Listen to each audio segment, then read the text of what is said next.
ก็ไก่ก็ไก่ก็ไก่กินข้าวกันก็ไก่ก็ไก่ไก่เล็กไก่ใหญ่เด็กวัดโป่งชัยเจ้าห่มลำปางมากินข้าวกันแล้วกินข้าวกัน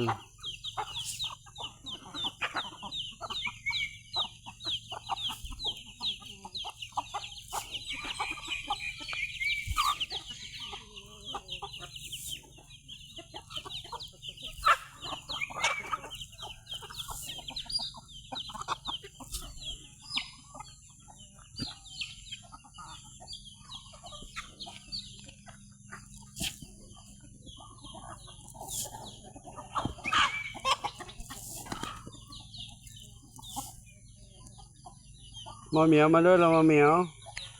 มาเหมียวมาด้วยเหรอมาเหมียววิ่งหาหลวงปู่มาเหมียววิ่งหาหลวงปู่เด็กเล็กเด็กน้อยเด็กเล็กเด็กน้อยวิ่งมาหาหลวงปู่กันนะก็ไก่กินข้าวกับตัวนี้เอาเหมียวเหมียว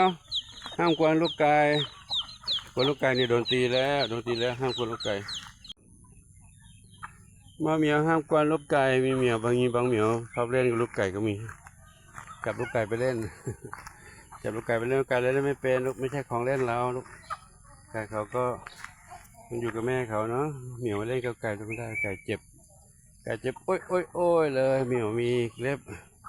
มีเล็บจับโยนไม่ได้ไม่ใช่ลูกบอลเนาะ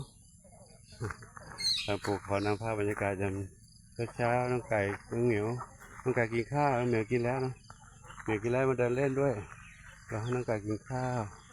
เหมียวกินแล้วเด็กวัดกงชัยขออนุโมทนากับทุกท่านที่มีความรักความเมตตาต่อน้องเหมียวน้องไก่เนาะอนุโมทนาสาธุขอบุญกุศลทั้งหลายจงเป็นพระปัจจัยนุนำคำช่วยทุกท่านที่มีความรักความเมตตาต่อน้องเหมียวน้องไก่และสรรพสัตว์ทั้งหลายขอจงมีความสุขสมปรารถนาในสิ่งที่ปรารถนาทั่วกันทุกท่านทุกคนเถิด